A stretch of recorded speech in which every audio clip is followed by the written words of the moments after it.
In the contentious issue of abortion, questions are often raised. How can you deny an abortion to a young girl who's a victim of incest? How can you force a victim of violent rape to give birth to the rapist child? How could you bring a deformed child into the world just for the mother to watch it suffer and die? How can you force a woman to die from an ectopic pregnancy where the baby will die anyway if she can be saved by an abortion? Who can best answer these questions?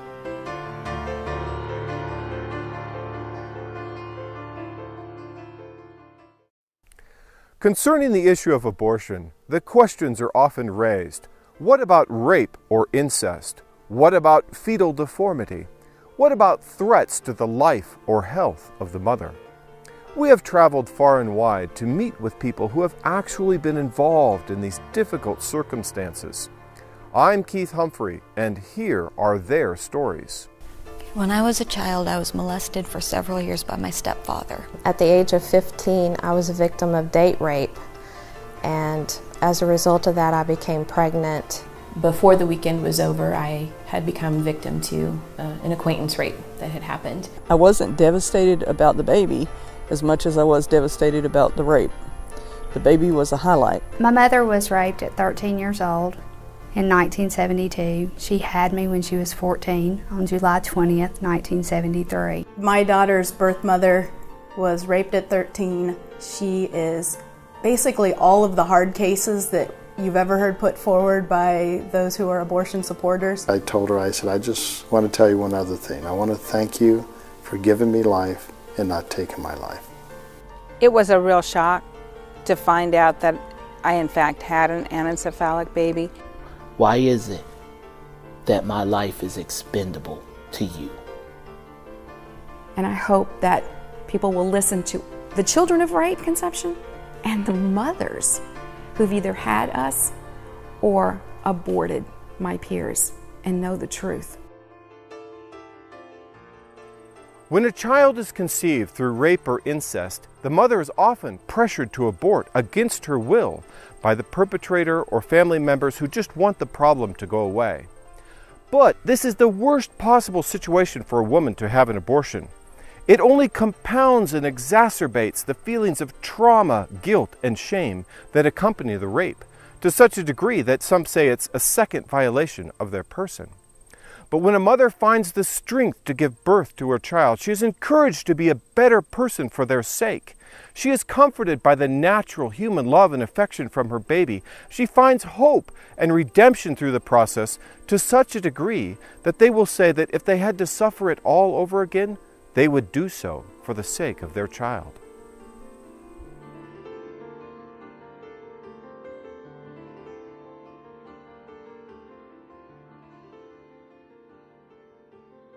When I was a child, I was molested for several years by my stepfather. I became pregnant the first time when I was 12. He gave me some pills, he punched me in the stomach, and he forced me to miscarry my child. Nobody knew, so the abuse continued. When I became 13, I became pregnant again. This time I hid it from him. I went and I told my mom. She got us out of that situation. Police were called, they arrested him. He ended up going to jail for 10 years.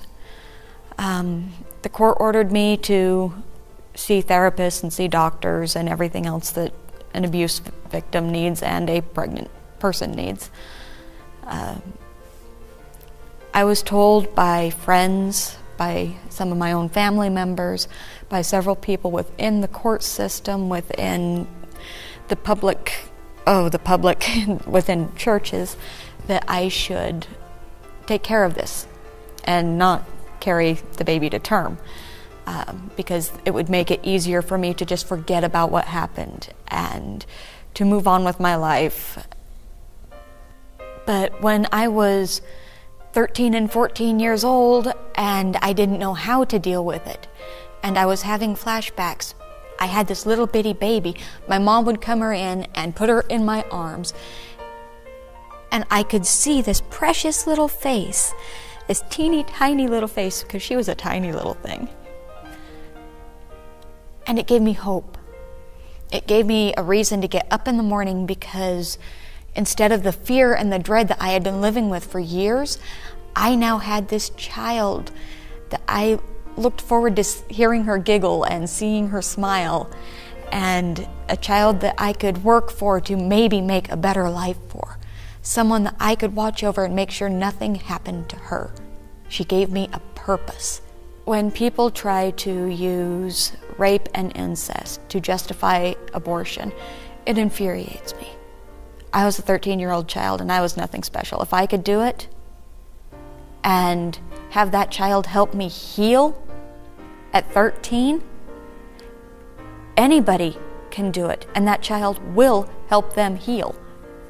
God gives you this child as a blessing out of something horrible. It's your beauty from your ashes. It's the only good thing you will get out of that situation. And when they claim that aborting a child out of rape or incest helps the mother, I've had that too, and that hurts forever, for years afterwards. Having the child heals.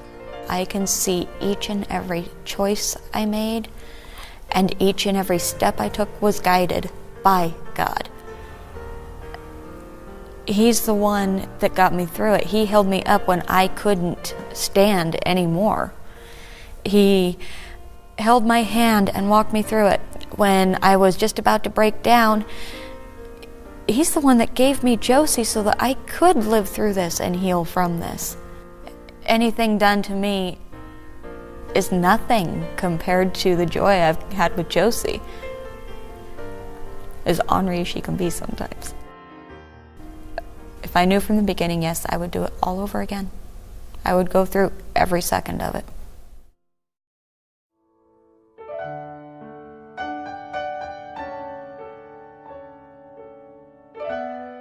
At the age of 15, I was a victim of date rape, and as a result of that, I became pregnant. And I was coerced into having an abortion by going to Planned Parenthood. After they gave me a pregnancy test and confirmed it, they said that since I was only 15 years old, that I really needed to have an abortion because I was too young and I was still in high school. So I did have the abortion, which was a very traumatizing experience. I remember, one specific thing I remember was when they were starting the anesthesia, I heard my mother's voice at the door. And she was saying, "Is my daughter in there?" And they said, "Ma'am, you can't come in here, you have to go back to the waiting room." So I know that she was trying to stop what was happening. As a result of having that abortion, I had 5 miscarriages during the 18 years I was married, and 3 of those miscarriages were tubal pregnancies that required emergency surgery, and the last one I almost died. They had to give me a blood transfusion, was just in 2004. And so I'm completely unable to have children as a result of the abortion that I had. So it was not better for me. I spiraled into a horrible lifestyle after the abortion with drinking and drugs and promiscuous sex. The Lord healed my heart. I had a lot of anger issues, a lot of blaming, a lot of self-hatred, and He taught me how to forgive all of the people involved in the abortion. I had an awesome opportunity to forgive the person that raped me and impregnated me. And I said, "Well, you know, I've forgiven him." And she says, "Well, I'm going to talk to him." So she confronted him about it and came back and told me, you know, that he was sorry.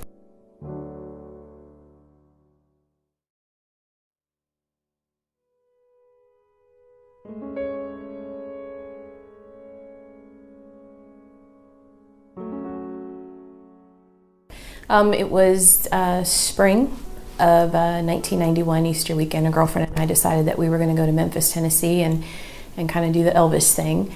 And the weekend had gotten away from us, and before the weekend was over, I had become victim to an acquaintance rape that had happened. It was about 30 days after that I found out that I was pregnant. took a pregnancy test on my lunch hour, actually. And I had always grown up convinced, strong conviction that abortion was murder. But when you find yourself caught in the trap, it ended up being one of the first things I thought about was going ahead and getting an abortion. Once I found out I was pregnant, I couldn't really contain the pressure of that news to myself, and I had some pretty great parents who always told me if anything ever happens, you know, you can always tell us anything. So I took advantage of that with my mom one night and explained to her what had happened and watched her heart break right in front of me. And I told her that, you know, I was considering an abortion because I didn't know any other way out of the situation. She did and took an opportunity to tell my father, and he met me on the front porch the following day, himself broken and in a lot of tears.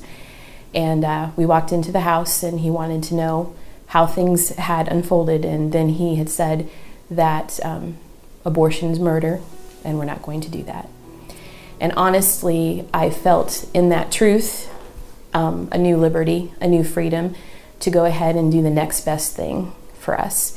And so I decided from that point on then that we were going to start looking for adoptive parents for the baby, and walked through that process of looking at profiles on parents, and eventually I had decided on a couple from the northern states, and by the time it came time to have the baby, they came to see her, but personally for me it was a lot harder than I thought it was going to be to go ahead and say goodbye.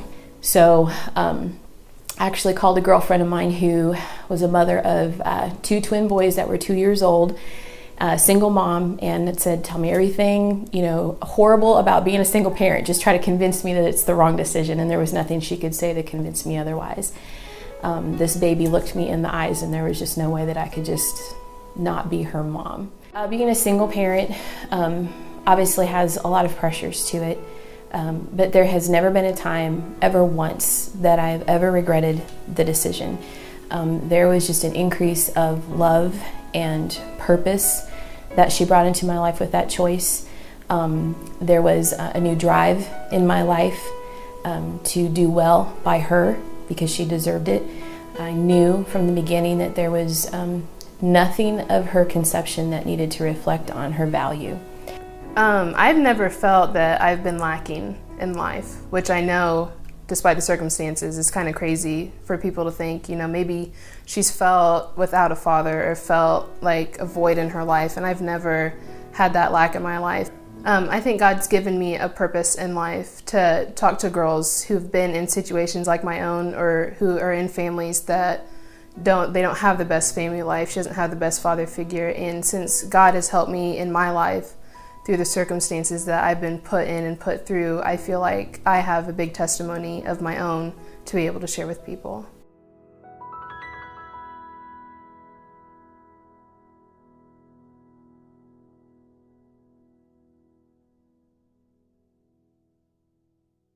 Well, I was a college student. I was a junior in college, and when the rape occurred, and I came home after I realized that I was pregnant, and I came home, and I had to tell my mom and my dad that I was expecting this baby, and the situation that had happened, that it had been rape. It wasn't anything that I had volunteered to do. And I was really happy about the way that they were so supportive of me. And both of them, my mom and my dad, were both really there for me during that period. She said, well, we're going to have this baby together. And I had a lot of support from my parents. But I was pressured to abort by other family members. And they were telling me things like, you don't know what's in the genes. He could be a crazy man. If he raped you, you know, it could be something in the genes, you know, and then you have a baby that's going to be crazy and do crazy things. But I had grown up in the church, and we had discussed life and how life was created, and that only God can create life. Man may be a tool that he uses, but only God can give that child breath and life. And that stuck so with me that it just wasn't even a thought that I pondered that much to abort that baby. And with the support of my mom and dad, I knew that I didn't even have to consider that. And so when I felt that baby to move in my stomach, it really became real to me that this was an actual human being that I was carrying. And I got excited about it. I was really excited to have this child because I felt it. It moved. It was a person.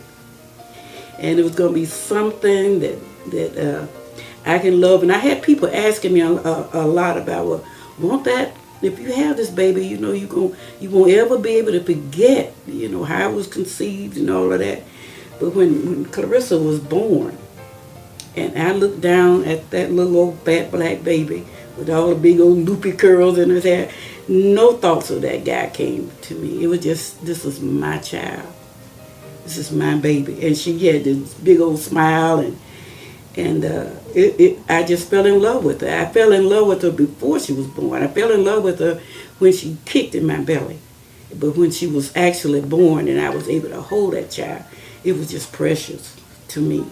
And I have no regrets for having this child. When I think about the life that Christ gave, he gave his life to save us. He didn't have that personal relationship like I would have with a child that's growing in my belly. He didn't have that. But yet, he gave his life for me. And so I'm going to kill this child so that I can live? Nah, I don't think so. And so when she explained to me what happened and how I was conceived, I wasn't upset or angry or anything. In fact, I was actually sort of proud at the fact that I was raised the way I was, and my mom was so strong to raise me by herself, considering, all this had happened to her. And, I wasn't angry at him or anything like that. It had been so long. I had a good life.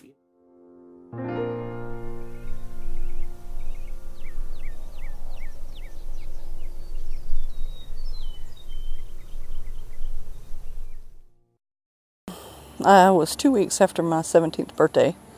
I was at work. I got raped. I didn't remember several days. Don't even remember how I got home. Probably about 3 weeks later, I started wondering what was going on. Thought something was wrong with me. And found out eventually that I was pregnant. And was devastated and scared and confused. And my mom was there for me and, told me she would support me whatever choice I made. But had a friend come over and kind of did an intervention where they counseled me to go for an abortion and strongly encouraged it, and already had a plan in place for finances and travel and everything. They were going to take me to Dallas, and I told her I needed to think about it, and immediately went to my room and started praying. And they made it sound really good because I could go to college, which was the dream, pursue my art career, and do the things that I already had planned to do. And it didn't pan out that way, because when I got alone with God, and I couldn't do it. It wasn't in me. I couldn't do it. It wasn't the baby's fault. And I told my mom that sink or swim, the baby and I were in it together. And she didn't argue. She didn't throw any fits or anything. She said, okay. I wasn't devastated about the baby as much as I was devastated about the rape. The baby was a highlight. It was like a consolation prize, kind of. It was something to hold on to stay in the here and now and to deal with and to stay strong for. Having her in my life gave me a reason to keep moving forward and a purpose for not sitting down and giving in to self-pity or fear or anger. There was a lot of anger, a lot of rage. But it wasn't towards her. It was towards the fact that she and I were both in a situation that neither one of us asked for. And I told her, I said, we're not leaving this room until you tell me what's wrong, because I'm concerned about you. And that's when I found out she had overheard. And her question to me was, how can you love me? And I told her, and I believe this with everything in me, that she was not a mistake, because God doesn't make mistakes. That she was a surprise to me, but He knew she was there. And I told her she was a gift to me, coming out of a really bad place, so that I could get through what happened, and that I really believe that that's why He gave her to me. Because when I see her, I just see beauty. I see love. I see hope. And she gave me strength. She made me who I am, to a certain degree. And I'm very thankful, because without her, life would have been a whole lot different. I wouldn't have my grandchildren. I wouldn't have my daughter. Well, I think it was very difficult for her because she was pressured by other people to abort my mother, but she knew that it wasn't a right idea, because it wasn't the baby's fault, it was the man's fault, so she couldn't blame the baby for what had happened to her. And it would have been the same as murder if she would have aborted the baby, because the babies are innocent.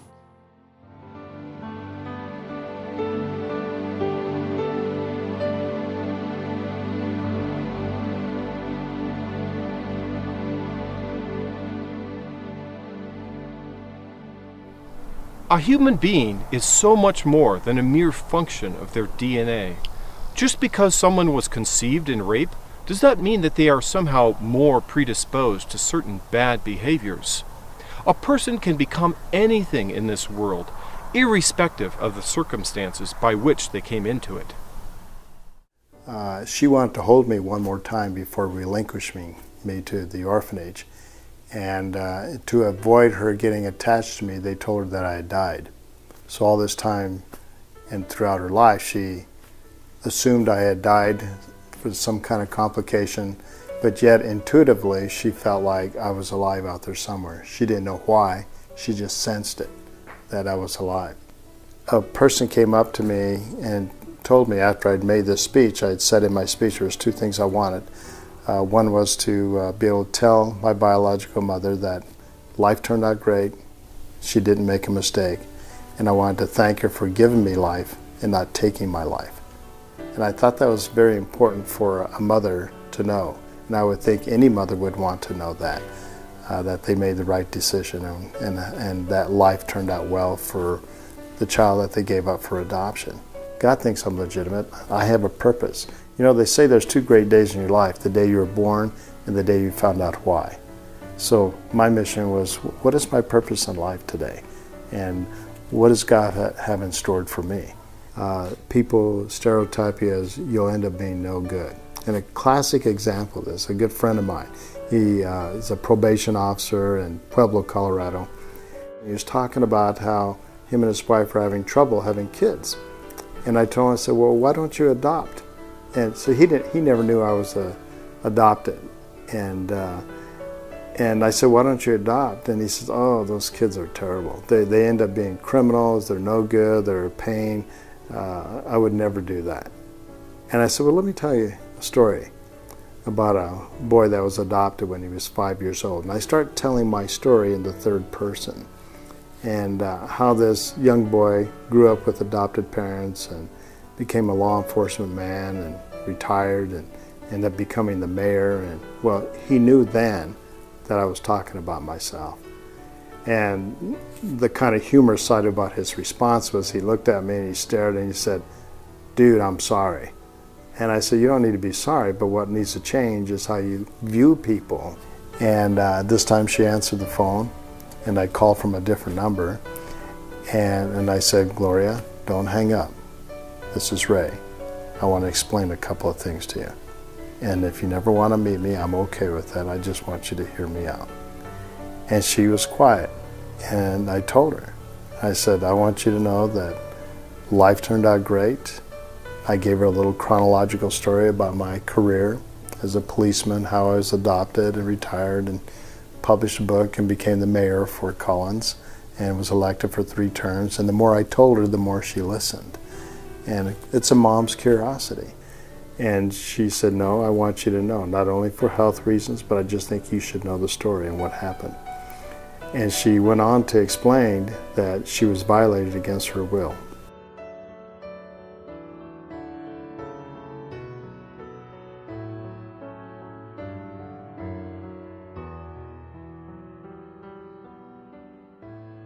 I told her, I said, I just want to tell you one other thing. I want to thank you for giving me life and not taking my life.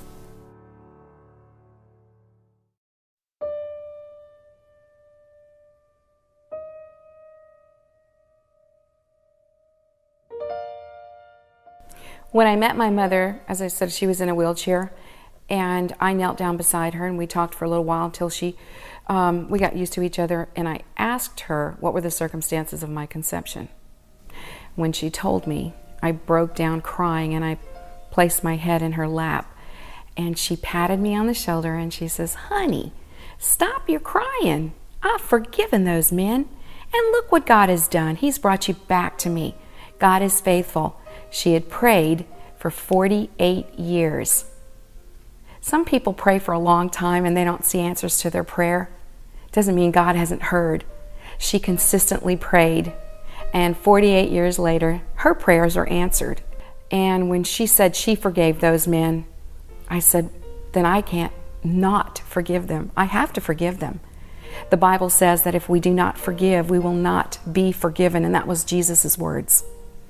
So many times we don't think about the legacy that women will leave giving birth to one child. My mother gave birth to me. I gave birth to 2 sons, and each one of my sons has 2 sons. So now my mother has saved 7 people. It's far more reaching than just one baby. So many people say that we are demon seeds, that we're putting out bad genes in society. I have to say that my oldest son is an ordained minister. So if you want to say that the grandson of a rapist couldn't possibly turn out to be anything good, or the daughter of a rapist couldn't become anything good, it's our choice. We become what we want to become. I could be evil at any time I wanted to. I don't want to. Everyone has that choice. And that's what real choice is about. Not about eliminating one person or another, but about being good or being bad. And it all depends on an individual, not where I came from. And the more women that I see and talk to, the more it validates that women don't want to get rid of their children conceived in rape. In fact, they hurt more in cases of rape when they have abortions, because I've been told that in the case of rape, the woman survived. But then she turns around and becomes the aggressor. A woman can never turn back the hands of time after killing her baby. And she has to think about that for the rest of her life. But if she does give birth to the child, it's physically better for her. It's mentally better for her. And if she chooses to place the child for adoption, which in cases that I've seen, hundreds of women have given birth and chosen to raise their children. I just think that people don't think this thing through, and people don't want to talk about their rape pregnancy experience. And now it's coming forward. And I hope that people will listen to the children of rape conception and the mothers who've either had us or aborted my peers, and know the truth.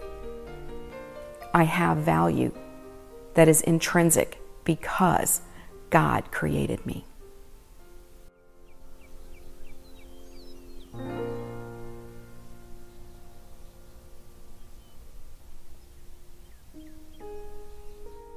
My mother was raped at 13 years old in 1972. She had me when she was 14 on July 20th, 1973. My grandmother told her she would get an abortion. One way or the other, she would get an abortion, and my mother refused, and that's something you didn't do, is tell my grandmother no. But she did. She refused, and it was a huge fight in her house for a good month and a half or 2 months, but finally she saw she wasn't giving in. My mother was not giving in to pressure. She would not be bullied, I guess, or forced into having an abortion.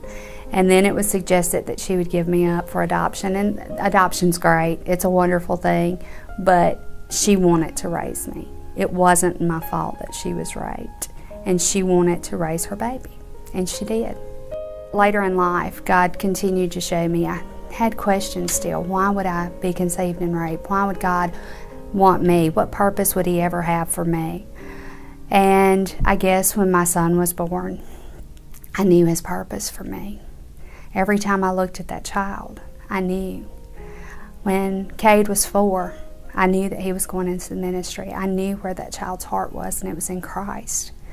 And then 5 years later, I had Sydney, and there's another child, and she's a little bit more challenging, but she loves the Lord, and she's on fire. And God keeps showing me His purpose over and over and over again of why He let me come into this world, why He wanted me to be here. He has a plan and a purpose for any life that is created, whether it is created in rape, whether it is created in the love and confines of marriage. He creates life, not us. I came face to face with my mother's rapist one day when I was at work. And I knew it was him because I'd always known his name. I had to wait on him and his family. I was working at a physician's office, and I'm sitting there, and I had called my mother, and I said, "Pray for me." He walked in with his family, "Pray for me." And they came up to my counter, and I assisted them, hands shaking. I don't know how. It was not evident. He didn't recognize me. He didn't know who I was. He left. And then it wasn't a few weeks later, we were in the emergency room, my mom and me, with Sydney, my baby, and he walked in, and you could see it on his face. The color left him. And he knew who I was. But at that time, I had never been face to face with him. I'd never had to face him. But I did, and when I faced him, I was angry, I was hurt, and God spoke to me. I had to forgive him. He kept speaking it, and I was like, God, I don't know if I can forgive him. And He kept speaking, and He said, you have to forgive him, because as long as you don't forgive him, he's got a hold on your life. So I forgave him. I even told him I forgave him. He called my mother a liar. I told him I forgave him anyway.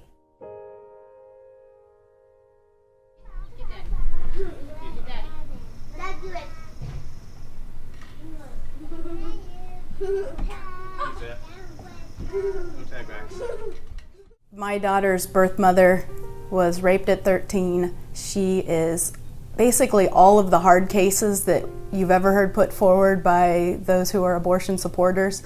She was very young, 13 years old. She was a victim of rape. They told her something was wrong with her baby. Her baby was biracial, and nobody would want a biracial rapist baby. Her birth mom was told that she did need to go forward with the abortion because if she didn't consent to the abortion, she would die. They told her she was far too young to carry a pregnancy to term and deliver a baby. She was actually taken in for the abortion, and they had started the procedure. They found that she was 20 weeks pregnant, so this would be a second trimester abortion, and she was on the table in the stirrups, and they had started the procedure on her after they had first told her that at 20 weeks the baby's not even formed yet. So they had to stop the abortion procedure because she was in so much pain. So Jalen is an abortion survivor. They had actually started the procedure on her mother, and she, as a result of that, has some challenges. She has some special needs that she's dealing with, and she will have these challenges for the rest of her life. So she's got she's got the rape hard case, she's got the something's wrong with your baby hard case, and she's got life of the mother. But add that she's also she has special needs. She's an abortion survivor. Her birth mother was 13, very young, and unable to even get a driver's license or a job, and she was in 8th grade, so no family support. So Jalen really, really is a miracle that she survived, and that her birth mother found the strength and the courage to stand up for her and carry her. As for our family personally, oh my goodness, the things that we have learned, I mean, just incredible patience, and you have to have a servant's heart to be able to do this. It's taught us that, you know, you really have to get down and serve in a completely different way. It's one thing when you have biological children who have all, you know, their typical needs, where you have to have patience and take care of them. It's different when you're entrusted with a child by another human being, and then that child has special needs that require just a completely different level. I mean, we just had to go to a different level than we even realized we were capable of. I think if you'd asked us prior to adopting, and we would have kind of hesitated. I'm not sure if I could do that, but through God, I mean, we know now that we have a lot more strength than we gave ourselves credit for.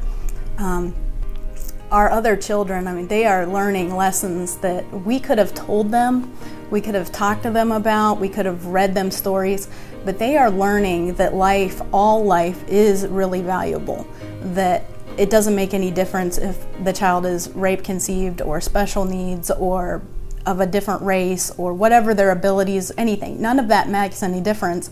They are worthy of respect and dignity. Their life is valuable because they are made in the image of God, and I could have told them that all day. They are living that now. They have learned empathy in a way that they never would have had they not had this opportunity, and they're learning to just have a tenderness towards their sister and her friends that are also special needs. Jalen is a worshiper. The girl loves to go to church. She loves to sing as loud as possible. You can hear her over the entire crowd belting it out, and she'll go up front, she'll throw her hands up in the air and sing, and she likes to get down and pray. She'll get on her knees and pray, and she'll be in tears. I've never seen a child do that before, and it's so unique.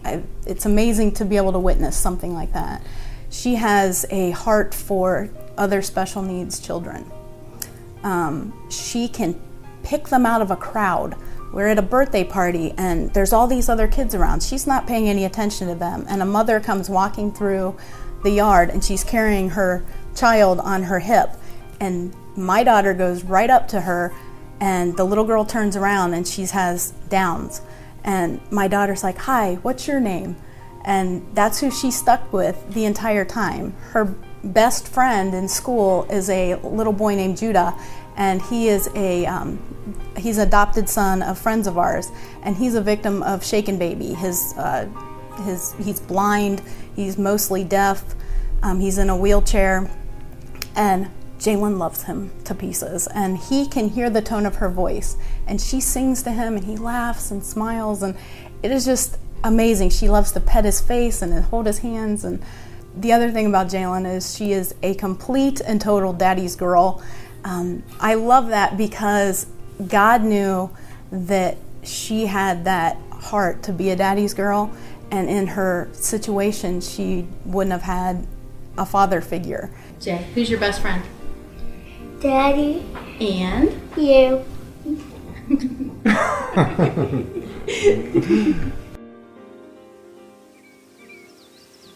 Abortion is not health care. It never benefits the health of a mother to kill her baby. Though a difficult pregnancy might present a potential liability to modern medicine, it does not present a problem that cannot be solved. A baby can be delivered prematurely even if the baby does not survive. Abortion itself carries risks to the life and health of the mother, including increased risks for potential breast cancer, tubal pregnancies, and premature births.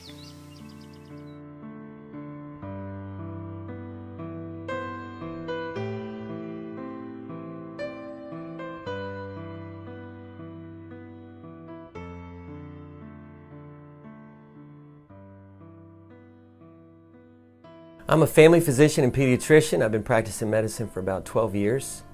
And I've had to, as a physician, address the life of the mother exception.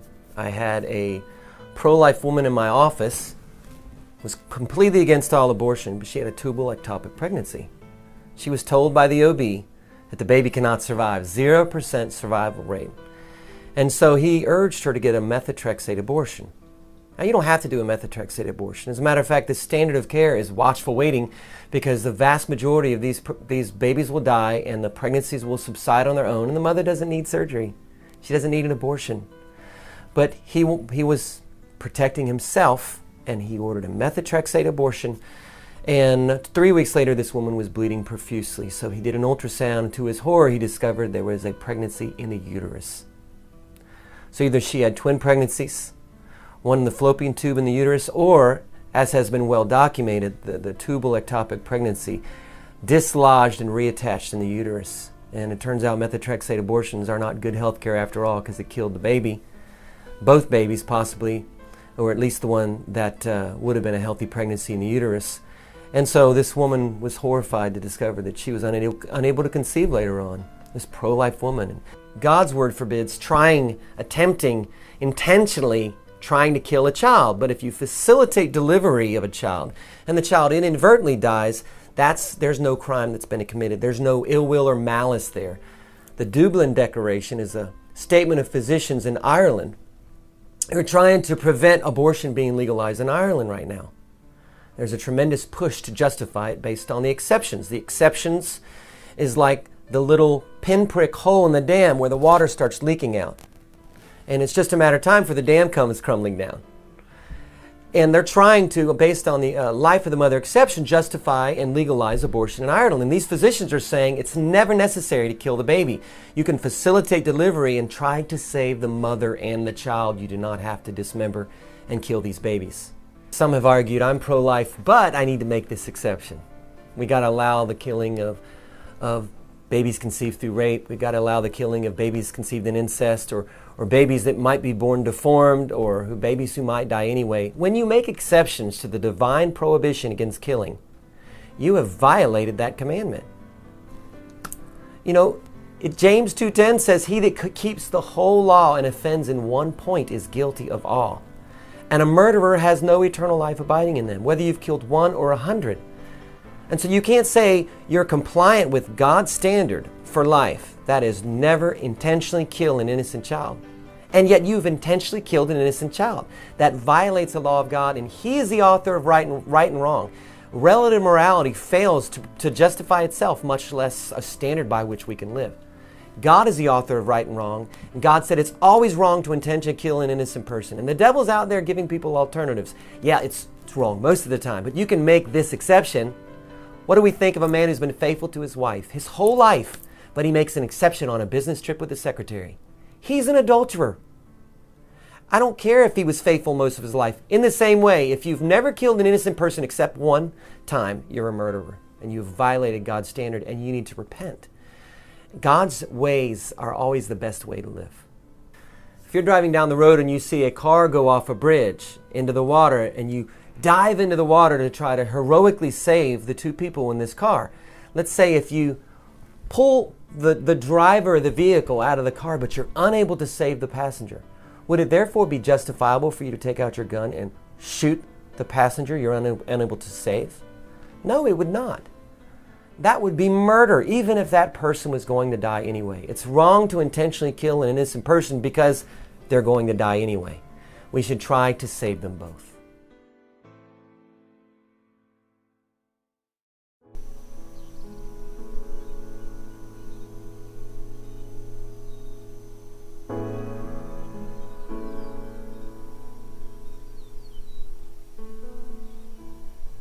My mom used to tease me all the time, telling me that I almost killed her giving birth to her, when she gave birth to me, and I would tease her back. I'm like, whatever.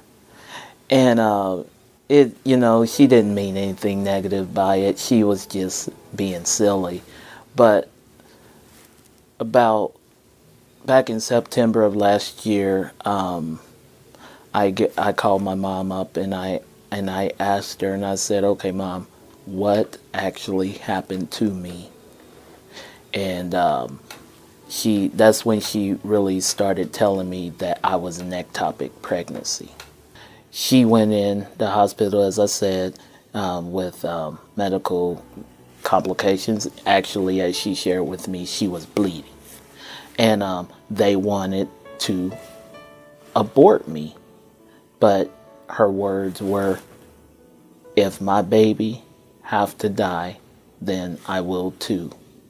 And when you think about that, to me, it brings to mind the scripture where Jesus said, "No greater love has a man than this, than a man that would lay down a life for his friend." But in this case, it was a mother willing to sacrifice her life for a child. And in the actual birth process, because see, here's the ironic thing. They were willing to perform a C-section to abort me, because they would have had to. Being a tubal pregnancy, there's no way you would have been able to use an abortion instrument. But they were not willing to perform a C-section to save my life. You can't really describe the emotions knowing that your mother, the lady in which you spent the 9 months, or in my case, the 7 months, that she was willing, despite all the risk to her giving birth to me, she was willing to say, my baby's life is more important than mine. That takes strength and courage, and really all I would be able to say is thank you, Mom. Thank you. To those who support the exceptions. Why is it that because I was not conceived under circumstances that you find desirable, why is it that my life is expendable to you?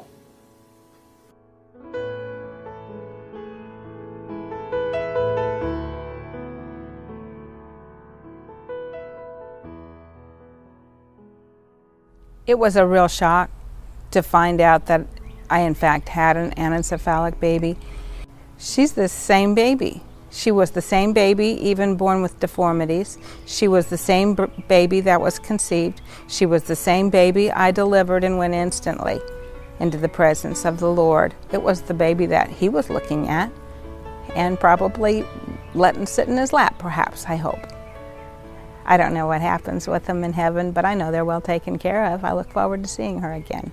Because then when you deliver, and I delivered a stillborn at 7 months, there's no guilt. Well, being an RN, I had learned that it's much healthier always to carry a pregnancy to term, for the mechanisms, for the processes, for the body to be able to fully recover, for a baby to go and be delivered in a natural, timely way. That's much healthier. There's a much higher incidence of breast cancer for terminating a pregnancy. It has to do with the estrogen levels and that kind of thing. It's always healthier to take a baby fully to term than to terminate or to have an abortion or anything like that.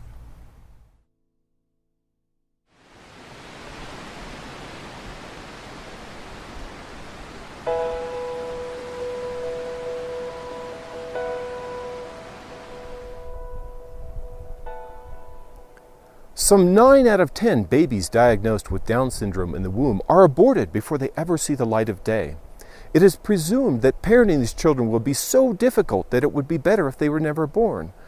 But if we ask the actual parents of Down syndrome children about their experience, we find that the special blessing of having these children far outweighs the inconvenience of their disability. I'm sure we had a little bit of fear when we first had a child that was different and we didn't know what was wrong, and not knowing can be fearful. And we resolved in our heart through some mostly just prayer and decision. Okay, God sent us his child and we believe that he's a blessing, and we treated him so, and boy, that turned out to be the case. So it definitely increased our prayer life to a huge amount, and our faith a lot, and certainly we had some challenges, but they were nothing compared to what the blessings, so there were some medical challenges along the way, but we had medical challenges with other children too. So if we have a child that breaks a leg, we get it fixed. That's just the way parents are. You don't decide that it's got a value, okay, it costs too much, because we would give everything we had for any one of our children, including him. Certainly there's parts of Jesse that extremely enhance our family dynamics and that have made us all better people for who he is and for how he loves and how he interacts with each one of us. So I would say that definitely is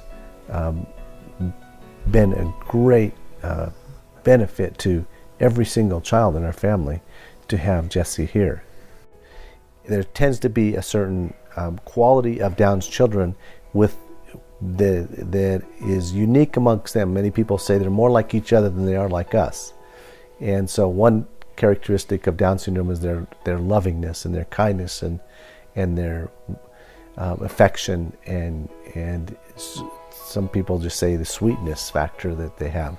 A lot of times we think that when we first had Jesse that we're there for him, but boy, I can't tell you how much he's been there for us and in our life, and how he just loves up on people, and he loves them, and he hugs them, and he listens, and he has a special intuition about their what they need and what they feel, and if somebody's sad or they're happy, he knows these things, and almost an extra above what we have intuition about those feelings. Everybody engages him on his level. It certainly helped our children to understand that somebody that has a little different needs is not somebody that you have to shy away from, that you can engage with and be a part of. And certainly there's a lot of other people in our lives now that have become very much part of our lives that wouldn't have been a part of our lives otherwise. I definitely see a big ministry that Jesse has to people, to what it's almost like they're an angel there, to love people in the moments they need to be loved. And sometimes his senses are uncanny in knowing somebody that's hurting and going and meeting that person's needs. And we just get to watch on and go, wow, that was amazing. He knows everybody, and he gets to know them, and he says like, show him friend. He has friends, and he goes, friend. He tells me everybody's his friends, and he's got to go around. It takes us quite a while to get out of a place because he has to go and give everybody their hugs, right? Tell them goodbye and tell them how much he loves them. So being so expressive, he definitely is the life and the energy in a party. Just the way that he loves his dad is amazing. And he loves everybody else the same way. So, but he loves Daddy so much, don't you, buddy? Yeah.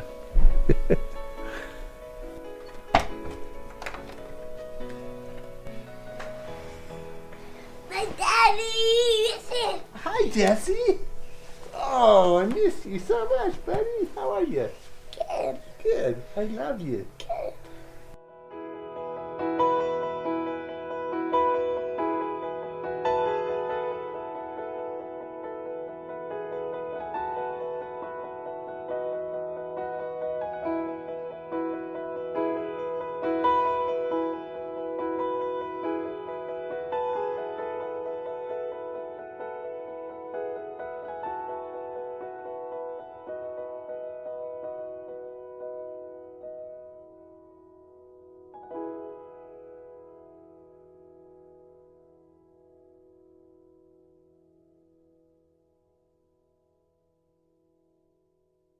Abortion, by definition, is never good for the baby. But is it ever helpful for a mother? Does it help a woman who has been raped or molested? Does it help the parents of special needs children? Does abortion ever save a life? We have heard from the people who have actually been involved in these difficult circumstances, and we see that abortion is not necessary, even in the most extreme situations. If you have had an abortion or have indirectly supported abortion in some way, consider that abortion is a serious sin, and sin elicits the wrath of Almighty God. There is nothing that you can do to atone for your own sin. But in Jesus Christ is infinite merit and forgiveness. In Him alone there is hope and redemption. I would like to ask you please to consider the fact that I was that poster child that the pro-choice crowd likes to use. I was the 13-year-old daughter who had been raped for many, many years. I was the one who had had an abortion already. I was the one who had a child at 13. I had no money. I had no place to go. My mom had no job. We had nothing. There is no excuse.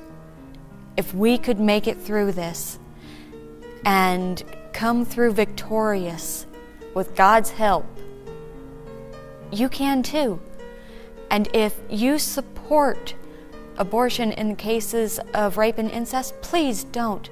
Please consider the fact that you are taking away that mother's hope and her future. The one thing, the one beautiful good thing that could come out of that horrible situation. That's all I had. To any woman out there who thinks that it might be okay in cases of rape to have an abortion, I'm a prime example of that not being true. I was a victim of date rape, and as a result of the abortion, I'm no longer able to have children. I wasn't ever able to have my own kids. So it not only affected me emotionally and spiritually, but also physically as well, and affected the rest of my family as well. Hi, I'm Judah Myers, and I'm the founder of Choices for Life. We're an organization dedicated to helping the women and children of rape conception. If you were pregnant by rape, raising a child out of rape, or if you've even aborted that child, we're here to help. You're not alone. So many other women have gone through what you have gone through, and we're here to support you. ChoicesForLife.org.